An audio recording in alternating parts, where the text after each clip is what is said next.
Gracias, Señor Jesús. Quiero invitarlos que hagamos una oración y le digamos a Dios en este momento que nos hable. Amén. Gracias a Dios por sus vidas, por todos aquellos que han acudido hoy a esta cita. Y inclina tu rostro ahí en tu lugar y vamos a orar. Vamos a decirle al Espíritu Santo que envíe su palabra a nuestros corazones. Amén. Aquí estamos, bendito Dios, en esta tarde, como esas vasijas dispuestas, como esas vasijas rendidas a ti. Y te digo, Padre, habla, que tu siervo oye. Envía esa palabra, Señor, con autoridad, para traer dirección a mi vida y para traer sanidad. Si en algo puedo servirte, Señor, si en algo te soy útil en este tiempo, yo te digo, bendito Dios, heme aquí, envíame a mí. Pon tu palabra en mi boca, Señor, y pueda ser yo ese instrumento, ese mensajero tuyo en este tiempo, en medio de esta generación que tiene tanta necesidad de ti, en medio de tanta ausencia, papá, de valores, de principios. Podamos levantar la gratitud, la alabanza, la exaltación a tu nombre, diciendo: Jesucristo es Señor de México, Jesucristo es Señor de los Estados Unidos, Jesucristo es Señor del planeta Tierra. En el nombre de Jesús es hecho. Amén, bendito Dios, y gracias. Gracias, Espíritu Santo de Dios. Amén y amén. Allá en el año 1996 salió de la ciudad de Kenia un vuelo, el vuelo 961 de Ethiopia Airlines. Y este vuelo, precisamente el día 23 de noviembre de 1996, fue secuestrado por 3 etíopes que tenían la intención de ejercer presión para pedir asilo político en el país de Australia. Desde luego, el avión contaba solamente con el combustible necesario para viajar de la ruta de origen a la ruta al lugar destino. Y al ser secuestrado, una de las instrucciones que le dieron al piloto del avión fue volar en círculo hasta obtener la respuesta que estos 3 hombres buscaban, que era el asilo político en Australia. Ocurrió que los secuestradores no previeron que el combustible no era suficiente y llegó el momento en que el combustible se acabó, y entonces el piloto decidió hacer un aterrizaje forzoso y el avión se estrelló en el Océano Índico cerca de las Islas Comores. Los informes dijeron que hubo 125 muertos de las 175 personas que viajaban en el avión. Solo 50 personas quedaron con vida. En los noticieros, en los periódicos, lo que acabo de leer es la información que ustedes van a encontrar.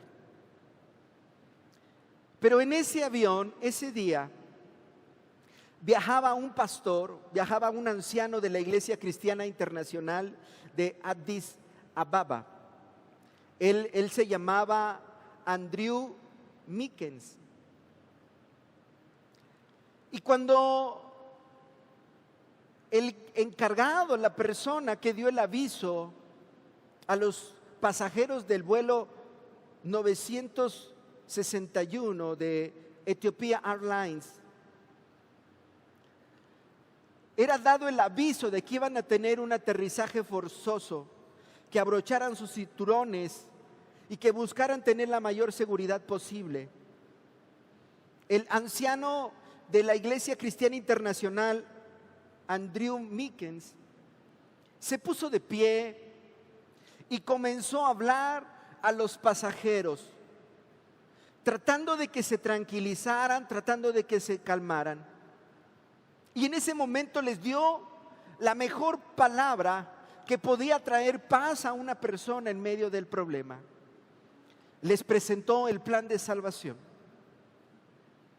Ocupó esos minutos para decirle a esos 175 pasajeros del vuelo 961 que hay alguien que les ama, que hay alguien que tomó la depresión, que tomó la angustia, que tomó el estrés, que podía venir a sus vidas y cambiarlo por perdón y cambiarlo por amor.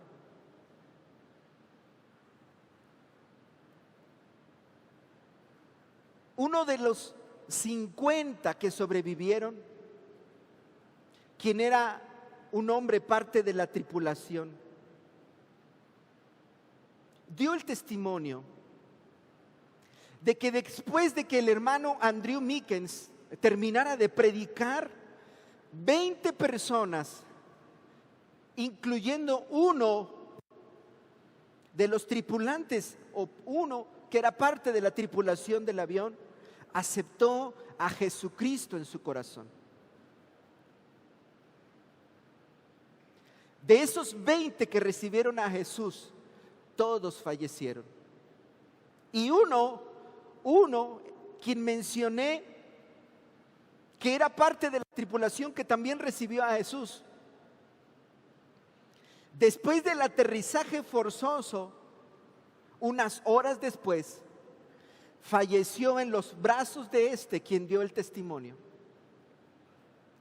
Y yo quiero decirle a Casa de Ministerios, si hay alguien que nos esté acompañando hoy por primera vez, por segunda vez, o hay alguien que está siguiendo esta transmisión y quizás Dios esté tocando la puerta de tu corazón, quiero decirte que en un momento crítico 175 personas escucharon el mensaje de salvación. De esas 175 personas que escucharon el mensaje de salvación, solamente 20 dijeron: yo acepto a Jesús como mi Señor y mi Salvador. Y murieron. Pero 105 personas quizás se estaban burlando de Andrew Meekins. 105 personas quizás decidieron llenarse de miedo, de temor, de hundirse en la depresión y decir: me voy a morir. Quizás algunos tomaron su teléfono celular y buscaron comunicarse con algún familiar. 105 personas, teniendo la oportunidad de entregarle su vida a Jesús, de dejarlo entrar en su corazón, dijeron: no. Me atrevo a pensar que muchos de ellos dijeron: Dios no existe, es una farsa, y menos ahora que me voy a morir. ¿Cómo voy a creer que Dios va a morir si Él está permitiendo que este avión esté a punto de estrellarse y que sea posible el que yo muera? Muchas veces la gente endurece su corazón y piensa que si Dios existe, tiene la obligación de sanarle, tiene la obligación de quitarle de la situación de peligro, tiene la obligación de cuidarle. El hombre, en la dureza de su corazón, no logra entender que Dios tiene algo mejor para ti, que en ocasiones librarte de la situación de peligro. Yo me atrevo a decir, por lo que dice la palabra de Dios, que esas 20 personas que murieron en ese accidente de avión, que esas 20 personas que dijeron: Jesús, ven a mi corazón, ese día iniciaron la mejor parte de su vida. Jesús le dijo a un hombre: de cierto te digo que hoy estarás conmigo en el paraíso. Yo estoy seguro que esas 20 personas que quebrantaron su corazón a Dios, minutos después estaban abriendo su boca para decir: tomé la mejor decisión de mi vida. Porque el dolor de estar en un avión secuestrado, el miedo, el pavor de estar en un avión secuestrado, sabiendo que iba a morir, hoy ha sido transformado en gozo, en alabanza y en alegría por estar en este lugar. Yo te quiero preguntar a ti en esta tarde, ¿tú eres uno de esos 20? ¿O eres uno de esos 105 que en necedad de corazón dicen: Dios no vive, Dios no existe, Dios no es, porque no me sanó, porque no sanó a mi mamá, porque no sanó a mi hijo, porque me tiene en medio de este problema? Como esos 175 pasajeros del vuelo 961 de Ethiopia Airlines, tú y yo hoy tenemos una oportunidad. Y quiero invitarte que vayas conmigo al Evangelio de Mateo, capítulo 8, versículo 18 al 20. Mateo, capítulo 8, versículo 18 al 20, y lo voy a leer en la Nueva Versión Internacional. Iglesia, quiero decirte algo: Cristo te ama. Cristo te ama. Y hoy, este día, es tiempo de oportunidad. Es tiempo de oportunidad. Y yo te quiero retar en el nombre de Jesús a aceptarla. Dice así: cuando Jesús vio a la multitud que lo rodeaba, dio orden de pasar al otro lado del lago. Se le acercó entonces un maestro de la ley y le dijo: Maestro, te seguiré a donde quiera que vayas. Las zorras tienen madrigueras y las aves tienen nidos, le respondió Jesús, pero el Hijo del Hombre no tiene dónde recostar la cabeza. Acaba de terminar lo que se conoce como el Sermón del Monte. Para mí, un seminario, un congreso que Jesús tuvo para iniciar su ministerio, donde estableció los principios de vida, donde reveló de manera sencilla el cómo aplicar la ley de Moisés para la vida, para alcanzar una vida eterna, para traer el reino de Dios aquí a la tierra. Después de hacer algunos milagros, si no estoy equivocado, 2 menciona el Evangelio de Mateo, Jesús le dice a sus discípulos: aquí estamos diciendo a los más próximos, aún no tenía a los 12, era el primer grupo de discípulos que había convocado. Les dice: vamos al otro lado del lago. Se entiende que dentro de todo el grupo que había escuchado a Jesús predicar en estos días, voy a decirlo así, a este seminario, a este congreso, asistió un maestro de la ley. En la versión 60 dice un escriba, un hombre dedicado a estudiar la ley de Moisés y que se encargaba de transcribir los textos. Alguien que conocía a la perfección la ley de Moisés y podía explicarla. Podemos decir que conocía quién era o quién es Jehová de los ejércitos. Y cuando él escucha a Jesús decirle a sus discípulos: vamos al otro lado del lago, rápidamente levanta su voz y le dice: maestro.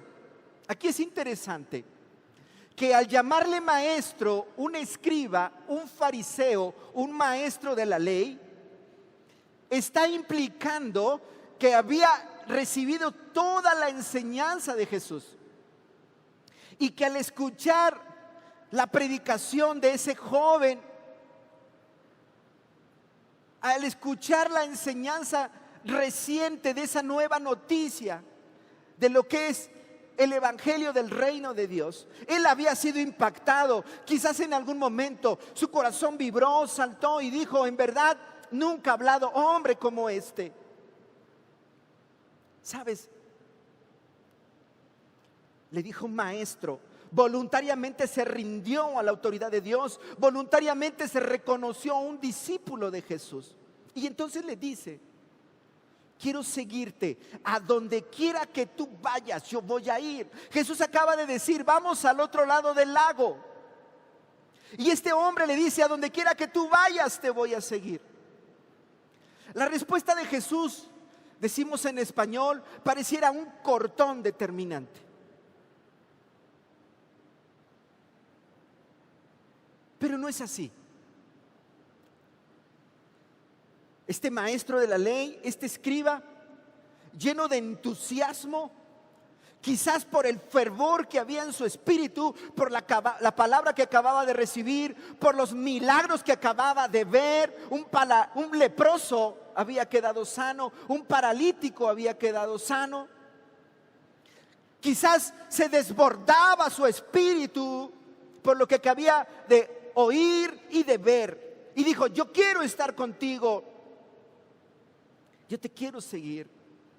Pero lo que este joven, lo que este maestro, lo que este fariseo ignoraba, es que seguir a Jesús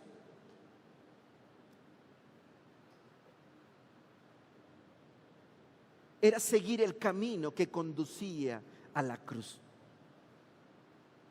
Él ignoraba que el camino de la cruz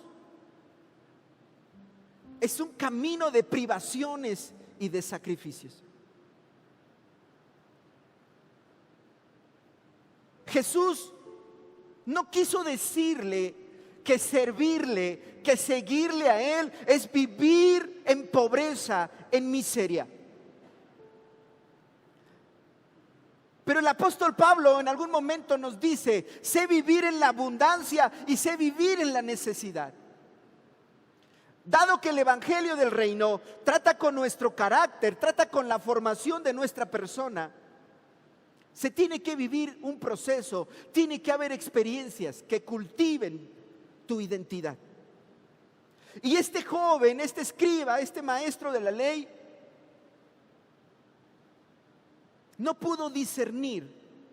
Y ahora Jesús se lo está explicando. Y siendo muy extremista, le dice: sabes, no tengo un solo lugar donde yo pueda vivir, donde yo pueda descansar. Sabemos que literalmente se hospedó en la casa de Pedro. Enseguida voy a predicar de ese evento. Sabemos que era amigo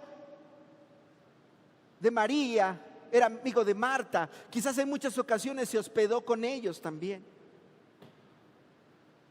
Pero Jesús aquí quiere que este hombre reconozca que seguir a Jesús es algo que va más allá de la emoción. Es algo que es más allá de sentirte cautivado, encantado por la palabra y por la manifestación de la gloria de Dios. Y podemos interpretar la respuesta de Jesús de la siguiente manera: ¿de veras quieres seguirme? ¿Entiendes a qué te estás comprometiendo? ¿Sabes acaso a dónde te va a conducir el seguirme? No es un lugar cómodo. Quien me sigue está renunciando a tener cosas para sí mismo. Interpretando mal el texto, alguien podría pensar que lo que Jesús está haciendo es rechazando a un discípulo que quiere servir, a un discípulo que quiere avanzar a una relación más íntima. Pero no es así, no es así. Jesús no le está negando la libertad de seguirle. Lo que Jesús quiere es que él entienda, sepa lo que va a hacer, lo que está haciendo, que calcule el costo, el precio de seguir a Jesús.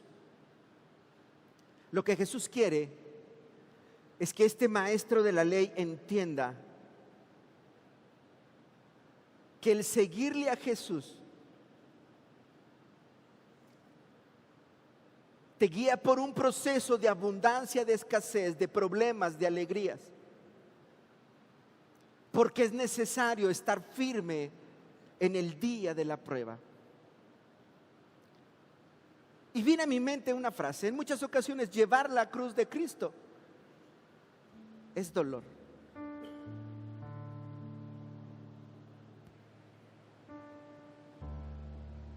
Llevar la cruz de Cristo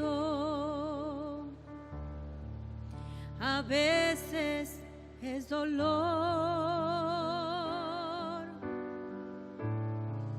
mas Dios nos ha provisto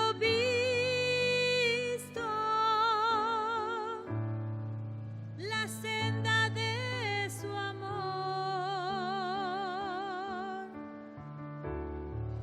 Concédeme, Señor Jesús, poder llegar a tu mansión, lugar de santa y plena luz, ciudad de rica bendición.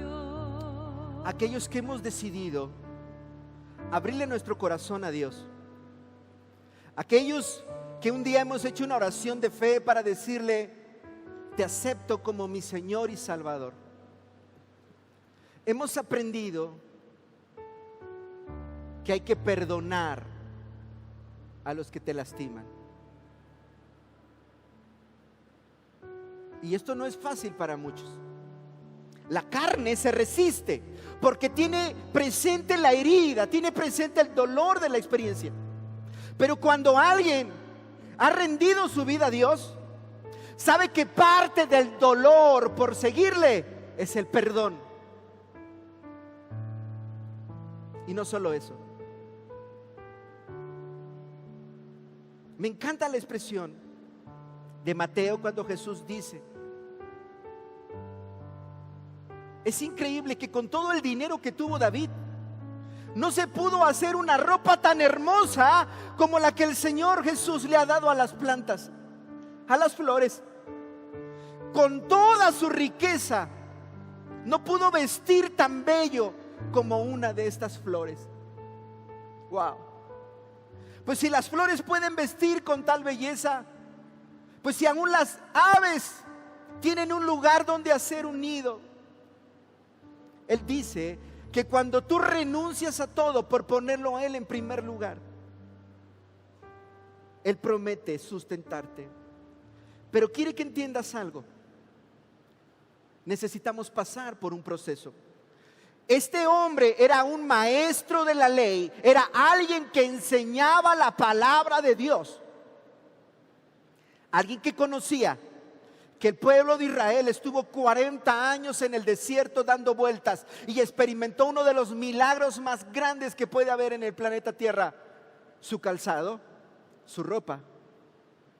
En 40 años no se desgastó. Él sabía que Jesús hizo brotar agua de la peña. Él sabía que Dios les dio carne en el desierto. Él sabía que Dios les dio pan en el desierto. Él conocía el poder de Jehová de los ejércitos, porque era quien enseñaba la palabra. Pero ¿qué crees?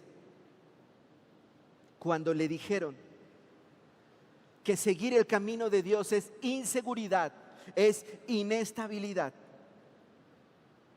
muy seguramente se dio la media vuelta y se fue. Ahí mismo en Mateo capítulo 8 vamos a leer el versículo 21 y versículo 22. Tiempo después, un discípulo de Jesús significa que era alguien de los próximos, era uno del grupo a los que Jesús les dijo: vamos al otro lado del lago. No se sabe a ciencia cierta quién fue. Ni Mateo ni Lucas dan el nombre, pero era un próximo. El Señor lo voltea a ver y le dice: sígueme, sígueme. Y entonces este joven, este discípulo, le contesta: Señor, dame permiso de enterrar a mi padre y enseguida te sigo. El contexto de esta escena es un contexto muy interesante, Porque Jesús dijo: yo no vengo a abrogar la ley, sino a que se cumpla. Y tal pareciera que Dios aquí le está ordenando a este joven violentar la ley de Moisés, donde se establecía que cuando alguien moría, tenían 24 horas para sepultarlo.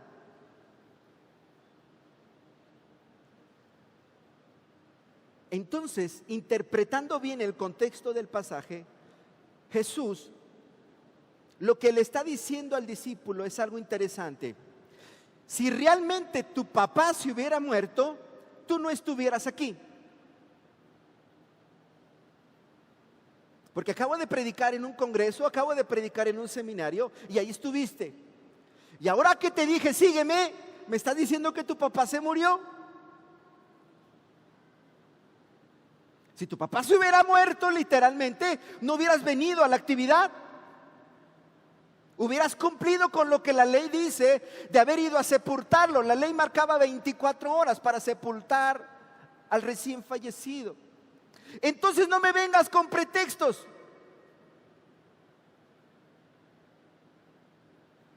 ¿Cuál es el contexto? Los comentaristas, prácticamente todos se ponen de acuerdo en decirnos que era muy posible que el papá de este discípulo era un hombre de avanzada edad, muy anciano, que ya estaba viviendo sus últimos días de vida. Algunos otros dicen que muy posiblemente su papá estaba enfermo de una enfermedad de muerte y que ya estaba viviendo sus últimos días. Por eso quizás este hombre tuvo la oportunidad de ir a escuchar a Jesús. Pero cuando le dijeron sígueme, dijo: hey, mi papá está enfermo. Hey, mi papá es un anciano. Necesito vivir con él los últimos días de vida y cuando muera, sepultarlo como marca la ley y enseguida te sigo. Muchas veces Dios toca la puerta de nuestro corazón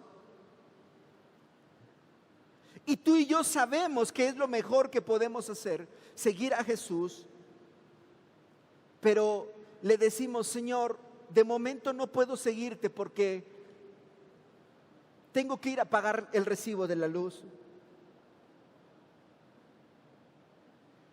Déjame pago primero el recibo de la luz y luego te sigo. Señor, gracias por el llamado que me estás haciendo, pero ¿qué crees? Mañana es el cumpleaños de mi mamá. Déjame hacerle su fiesta de cumpleaños y luego te sigo.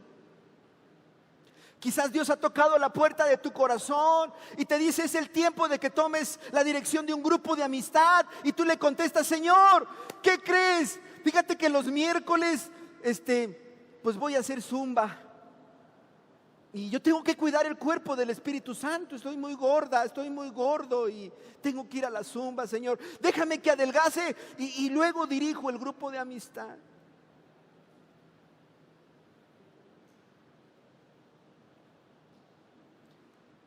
Quizás estás convencido que Dios te está llamando, pero el Señor te contesta como le dijo a él: deja que los muertos entierren a sus muertos. Deja que aquellos que tienen una muerte espiritual, deja que aquellos que no entienden lo que es poner tus ojos en las cosas de arriba, se entretengan en la zumba, vayan a pagar el recibo de la luz o le hagan la fiesta a su mamá. Porque si aquí hay uno que ha entendido lo que significa poner sus ojos en las cosas de arriba y atraer el reino de Dios aquí en la tierra, él entiende un principio, él entiende que tenemos una misión urgente. Tenemos una misión urgente. Y vamos a ver nuestra realidad en México y en el mundo. ¿Cuántos de ustedes tienen un familiar próximo que en días pasados haya muerto por causa de enfermedad? Pues tenemos la mala noticia de que en los siguientes días va a morir más gente, que puede ser tu hermano, tu tío, tu cuñado, tu tío, tu abuelo, tu papá, tu mamá. El número de muertos va a aumentar. Yo te pregunto, ¿cuántos de ellos están muriendo sin conocer a Jesús porque tú tenías que ir a pagar el recibo de la luz y no podías determinarte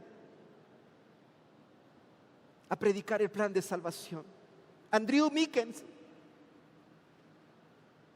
Cuando le dijeron el avión va a tener un aterrizaje forzoso y quizás muchos no sobrevivan, se puso de pie y comenzó a decirle a esos que viajaban con él: Cristo te ama, Él murió en la cruz del Calvario por ti. No se puso a llorar, me voy a morir. No se puso a gritarle a Dios: ¿para qué diantres me subiste a este avión?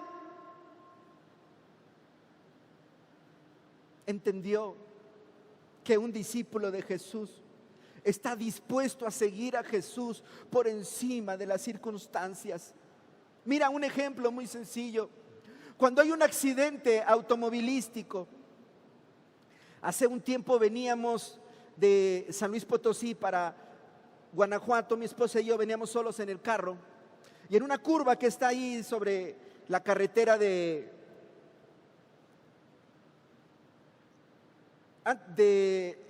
San Felipe a Silao, adelante viene una camioneta, salen volando dos niños por la ventana. La camioneta vuelca delante de nosotros. Con la velocidad que yo traía, no sé cómo el Espíritu Santo me ayudó ya nada más a pasar a un ladito de los niños.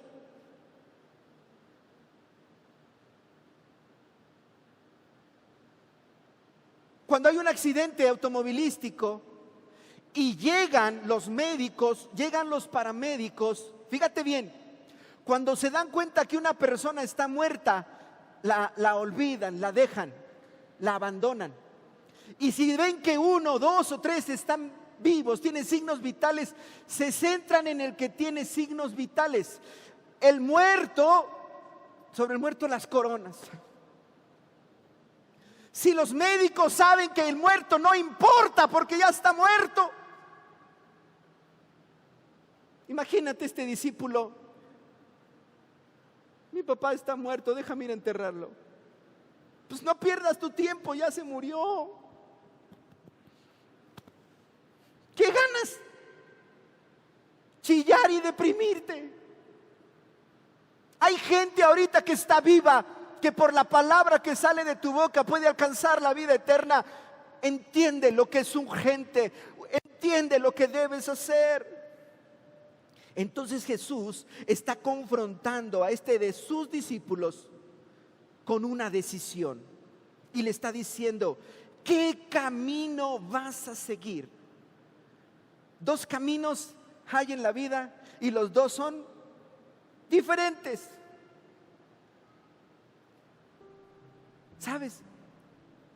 ¿A qué reino vas a servir? ¿Qué camino vas a seguir?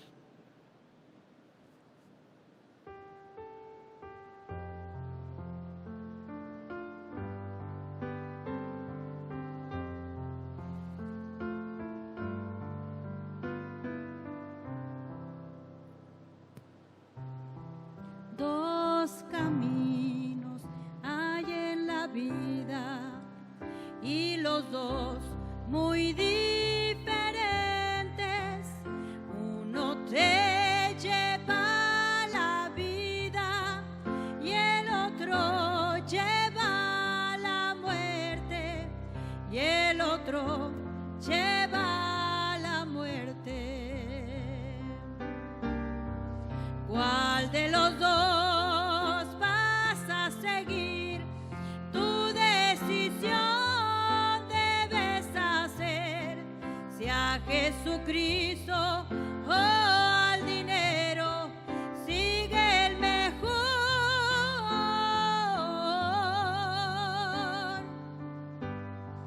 que es el primero. Quiero que vayas conmigo a Mateo capítulo 9, versículo 9.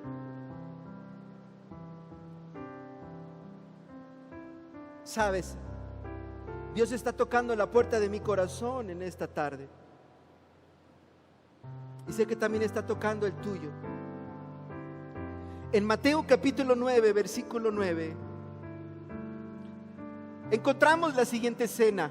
Dice así: al irse de allí, Jesús vio a un hombre llamado Mateo sentado a la mesa de recaudación de impuestos. Yo me atrevo a decir que Jesús lo vio a los ojos y le dijo: sígueme. Y en ese momento un publicano se levantó de la mesa, dejó todo y siguió a Jesús. El primero era un maestro de la ley, alguien que enseñaba la ley de Moisés al pueblo. El segundo era un seguidor de Jesús. Era alguien que Jesús tiempo atrás lo había llamado y que llevaba tiempo compartiendo en intimidad con Jesús, recibiendo enseñanza directa, viendo los milagros del reino de Dios. Pero el tercero era un publicano. Vamos a ver un poquito del contexto histórico de este pasaje. ¿Quiénes eran los publicanos? Eran las personas encargadas de cobrar los impuestos. Se les llamaba así porque ellos manejaban el dinero y los fondos públicos. Tiempo atrás del nacimiento de Jesús, el Imperio Romano tuvo un problema y era cómo hacer para recaudar los impuestos. Debido a que naciones como Israel y todas aquellas que estaban bajo su autoridad estaban en rebeldía, no era fácil. Y entonces se les ocurrió una estrategia a los romanos. Si alguien aquí tiene negocio, lo que voy a decir ahorita le puede servir. Mira, ¿cuál fue la estrategia que hicieron los romanos? Convocaron a personas, en este caso de entre los israelitas o de entre cualquier nación que estaba bajo su autoridad, que quisieran ayudarles en el cobrar impuestos. La convocatoria era: tú vas a poner tu oficina, tú te vas a encargar de cobrar los impuestos. No quise entrar ahorita en detalles de contabilidad, pero para que se den una idea, tenían que pagar el impuesto sobre la tierra, tenían que pagar el impuesto que tenían sobre los animales, tenían que pagar impuestos sobre las comidas y las cosechas, etcétera, etcétera, etcétera, etcétera. Entonces, la idea de los romanos fue: tú que vienes y me dices, yo quiero hacerlo, es como hoy decirle, te voy a dar la oportunidad de que montes una oficina con mi marca. Te voy a dar mi marca. Lo que voy a hacer es: te voy a bajar los impuestos a la tarifa más mínima. Es decir, te voy a dar un alto margen de ganancia.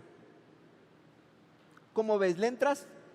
A ver, más o menos cuánto voy a cobrar por el impuesto sobre la tenencia de la tierra. Imaginemos que les decía, medio denario. Eso me vas a pagar a mí. Pero es bien poquito, pues por eso mismo tú me das a mí medio denario. ¿Y yo cuánto voy a cobrar? Lo que tú quieras.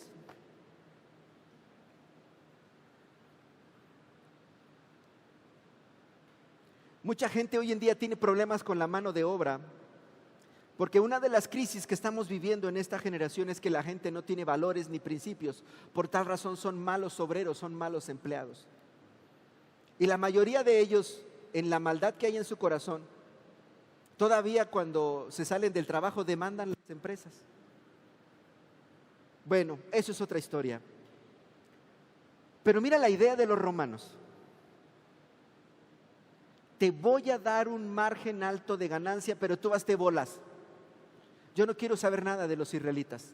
A mí nada más me vas a pagar mi medio denario por este impuesto y tal y tal y tal por estos otros impuestos. ¿Cómo ven, le entras? Entonces los publicanos decían, le entro. Esto hizo que el sistema de recaudación de impuestos se presentara para graves y grandes abusos, donde cada cobrador de impuestos, cada publicano cobraba lo que se le pegaba a su gana. Entonces, mientras el pueblo empobrecía, ellos se llenaban los bolsillos de dinero. En ese entonces no había los medios de comunicación que hoy tenemos, no había periódico, no había radio, no había televisión, no había internet. Así que cuando una persona se quería quejar por lo que le estaban cobrando de impuestos. No era oído, era ignorado. Debido a que los publicanos se enriquecían abusando ilegalmente de los derechos de los ciudadanos, esto hizo que naciera un odio increíble de los israelitas a los publicanos. Para el tiempo de Jesús, ya la manera de cobrar los impuestos ya no era esta, pero el sistema se mantenía.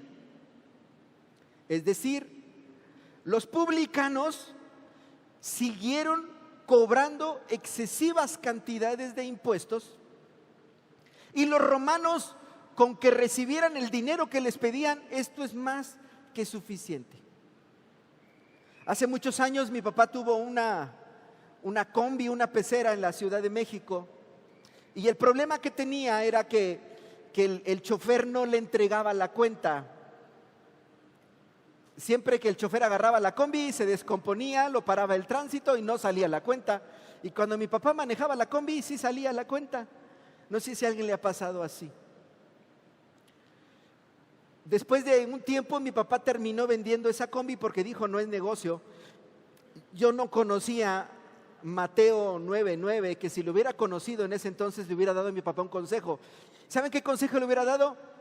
No contrates choferes que te paguen una cuenta para usar el vehículo. Eso no funciona, porque el chofer va a buscar cualquier estrategia para sacarte dinero. Mejor réntale la camioneta.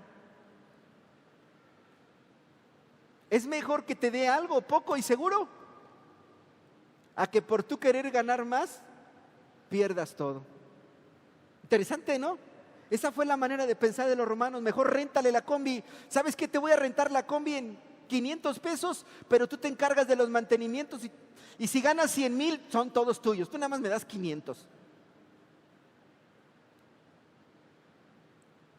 Bueno, buena filosofía de los romanos. Aquellos que tuvieron la oportunidad de poner su oficina se enriquecieron. Era notorio ante el pueblo que eran deshonestos. Despellejaron a sus compatriotas y también defraudaron al gobierno romano. ¿Por qué? Porque cuando venían los ricos le pasaban las famosas mordidas. ¿Se acuerdan de las mordidas? ¿Qué es una mordida? Es pasar una cantidad de dinero interesante al recaudador de impuestos para que le diga al IRS o para que le diga a la Secretaría de Hacienda: este no debe, este está bien. Desaparecen y aparecen empresas de un día para otro para que aquella persona rica no tenga que pagar altos impuestos. Bueno, esto se vivía en Israel, en Jerusalén, hace muchos años. Lo interesante es que el pueblo de Israel, al ver cómo se comportaban los publicanos, cuando venía un publicano y quería entrar a la sinagoga, ellos lo excomulgaban, no le permitían la entrada. Y tomaron un mandamiento de la ley de Moisés, ese mandamiento que fue dado para las cosas o animales inmundos, y los judíos en la ley judía lo aplicaron a los publicanos. Y este está en Levíticos 20, versículo 5. Mira lo que dice: entonces yo pondré mi rostro contra aquel varón y contra su familia, y le cortaré de entre su pueblo con todos los que fornicaron en pos de él, prostituyéndose con Moloc. Este mandamiento se lo aplicaron a los publicanos, totalmente cortado de la nación para disfrutar de la bendición de Dios. Por eso es que cuando Jesús llama a Mateo, hubo chismes. y vociferaron en contra de Jesús. ¿Quién es este que se sienta a comer con los publicanos? ¿Quién es este que está conviviendo con lo peor de Jerusalén?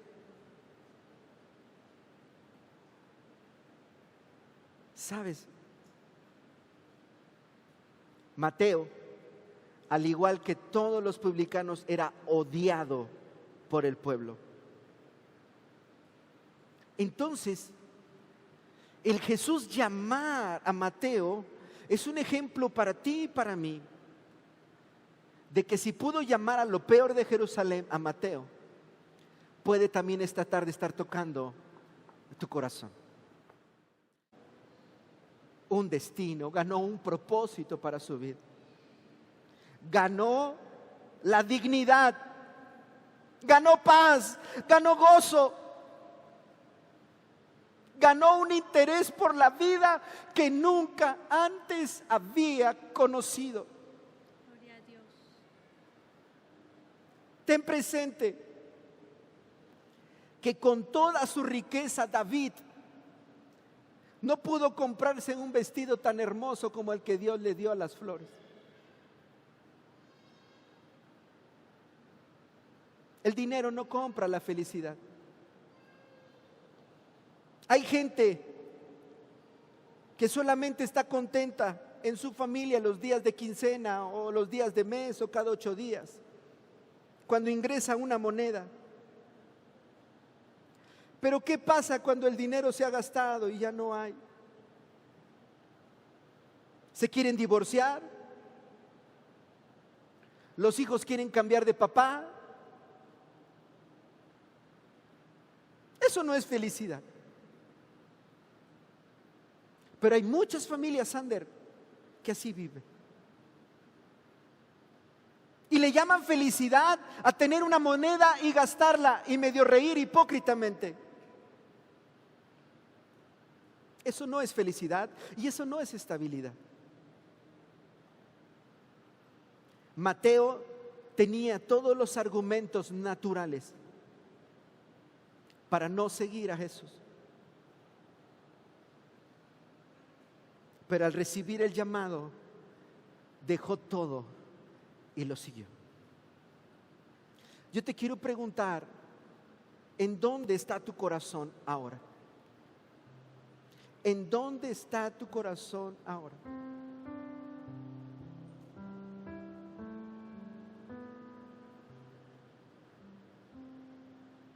¿Qué ganas con llorar al saber lo que está pasando en México, en el mundo y lo que va a pasar en los siguientes días? Si no estás tomando la decisión correcta. He aquí, yo estoy a la puerta y llamo. Si alguno oye mi voz y abre la puerta, yo entraré a él, cenaré con él y él conmigo. Quizás tú sabes muchos textos de la palabra y quizás hay gente en la iglesia que dice: el hermano, ¿cuánto sabe? ¿Y de qué le sirve si está aplastado en su casa? ¿De qué le sirve si se la pasa criticando? ¿De qué le sirve si no tiene el gozo que viene de Dios?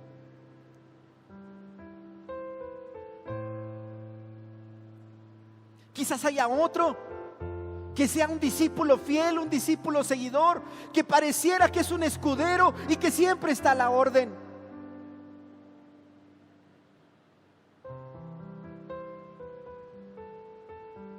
Pero a la hora de la hora, cuando se ocupa algo trascendente, tiene algo que hacer.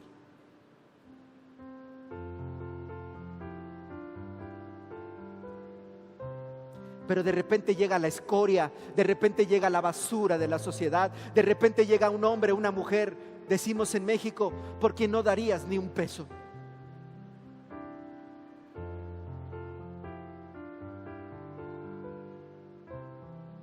Y él está dispuesto a dejar todo por Jesús. ¿Cuál es tu condición?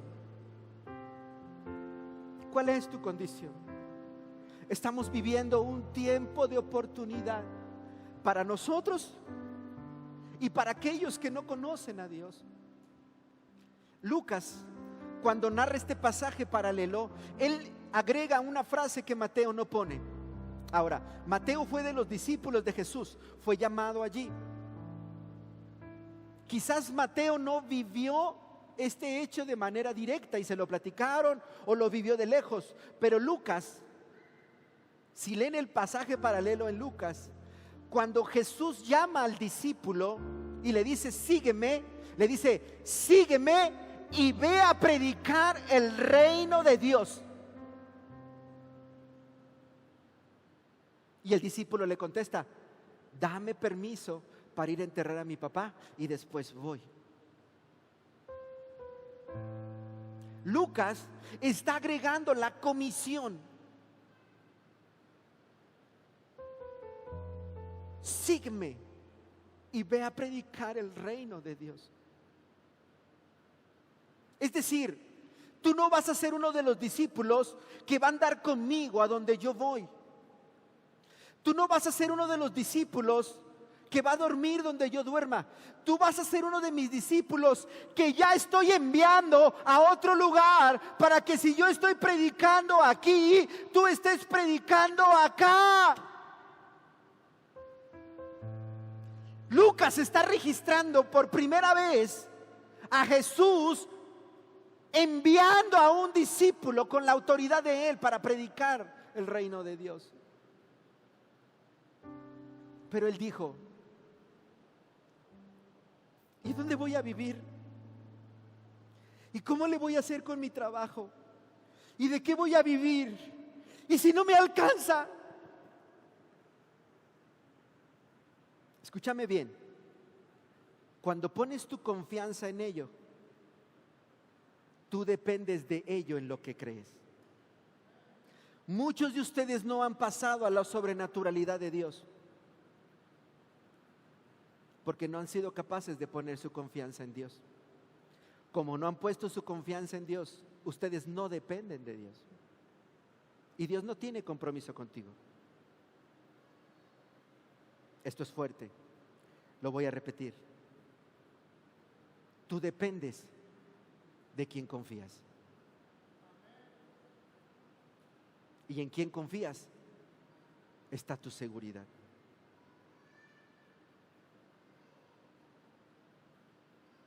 Hay una experiencia que cambió mi vida. Hace muchos años tuve la oportunidad de trabajar para una empresa en la Ciudad de México. Creo que hice bien las cosas. Creo que Dios estaba conmigo. Y llegó el día donde me ofrecieron un mejor puesto en una mejor empresa. Iba a trabajar sobre Paseo de la Reforma en un corporativo de una de las empresas más grandes que hay en México. Yo era el líder de alabanza en la iglesia que pastoreaba mi papá, pero por motivos del trabajo ya no podía asistir a los cultos de entre semana, ya no podía ir a dirigir la reunión de jóvenes, ya solamente me congregaba los domingos y no se me olvida estar sentado los domingos en el piano tocando y haciéndolo así. Cansado, dormitando. Cuando me hicieron la invitación para irme a esa empresa,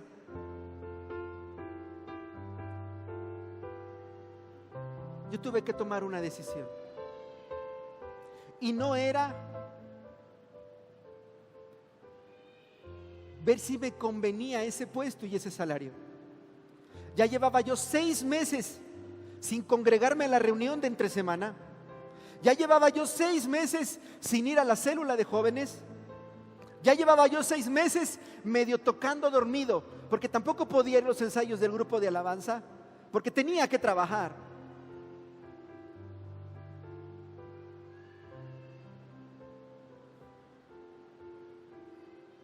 Y recuerdo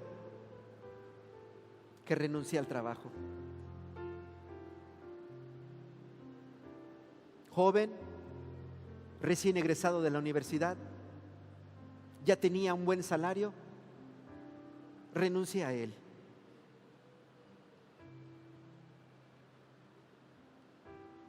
Ya no trabajaba, de momento no sabía qué hacer, ya era mi novia, mi esposa, y recuerdo que le dije: oye, vamos a grabar un cassette. Había comprado mi papá un pequeño equipo de sonido, de estudio de grabaciones, y empezamos, mi esposa y yo, en ese entonces éramos novios, y grabamos en esos años un audiocassette. Algunas canciones que ella había escrito, algunas canciones que yo había escrito, algunas otras que habíamos tomado de otros autores. Terminamos de grabar el cassette. Prácticamente todo ese tiempo me dediqué a eso, a ensayar, grabar, ensayar, grabar. Como pude, lo terminamos de grabar, lo dupliqué, etcétera, etcétera. Y cuando estaba listo el cassette para empezar a promocionarlo, fue cuando me dijeron: ¿aceptas irte a vivir a Salamanca, Guanajuato?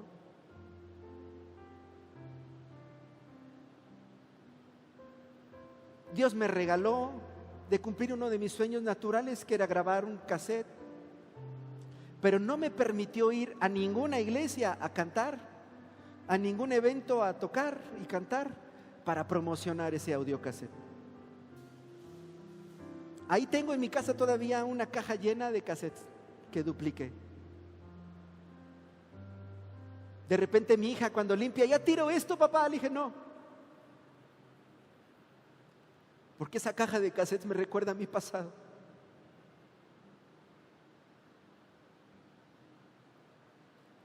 Yo no sé qué es lo que tú tienes que dejar, pero no puedes seguir a Jesús con sueños o con intenciones. Seguir a Jesús es muerte, porque la semilla que siembras no va a dar fruto si primero no muere. Quizás el maestro de la ley tenía aspiraciones: quiero dirigir una sinagoga, por eso no siguió a Jesús. Quizás el discípulo tomó de pretexto al papá, pero quería casarse, tener hijos, vivir en una casa propia. A Mateo no le importó nada de eso.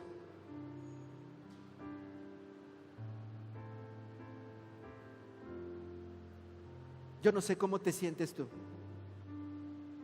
pero cuando yo dejé de congregarme a las reuniones de entre semana, a la célula de jóvenes por mi trabajo, mi vida espiritual menguó. Vino un vacío, una cosa fea. Gracias a Dios que en su amor me dio la oportunidad para hoy estar aquí delante de ustedes. Y yo quiero decirte, iglesia, aquí, a los hermanos que nos están siguiendo, yo quiero decirte: Cristo te ama y Él está tocando a la puerta de tu corazón y te está diciendo: sígueme, sígueme. Si aún no le has entregado tu vida a Jesús, está escrito: en este mundo tendréis aflicción. Dejar entrar a Jesús en tu corazón no es promesa, no es garantía de que vas a sanar, no es garantía de que vas a tener un buen salario, no es garantía de que vas a tener casa. No lo es. Escúchame bien: en este mundo tendréis aflicción. El apóstol Pablo tomó esas palabras para decir que seguir a Jesús es vivir bajo una leve tribulación. Después Jesús dijo: si tú has decidido seguirme, ten presente que si volteas para atrás no eres digno. Esto significa que Jesús estaba advirtiendo que iba a haber situaciones críticas, donde iba a venir el pensamiento: ya no quiero congregarme, ya no quiero servir a Jesús, no tiene sentido. Ha habido gente que ha dicho: estoy descuidando a mi esposa. Pretextos. Agarran a la esposa de pretexto. Estoy descuidando a mis hijos, si ni están con ellos.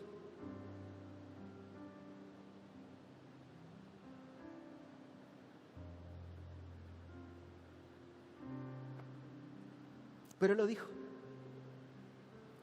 pero confiad, yo he vencido al mundo. Y esa es mi esperanza. Esa es la esperanza de Mateo, que pudo renunciar a su trabajo, que pudo renunciar al dinero, que pudo renunciar a la familia, que pudo renunciar a la comodidad que tenía y seguir a Jesús, porque sabía que en Él había victoria. Así que grábatelo. No hay garantía de que sanes, ni te prometo que vas a sanar. No hay garantía de que tu matrimonio se restaure, ni te prometo que tu matrimonio se va a restaurar. Pero hay una verdad: que si pones a Dios en primer lugar y te vistes de buenas obras, escúchame bien, Él te va a vestir con vestiduras y ropas de gala y te va a decir: buen siervo fiel, en lo poco has sido fiel, en lo mucho te pondré. Y es lo que yo quiero: las mejores riquezas, las riquezas del reino de Dios. Dale ese aplauso a papá.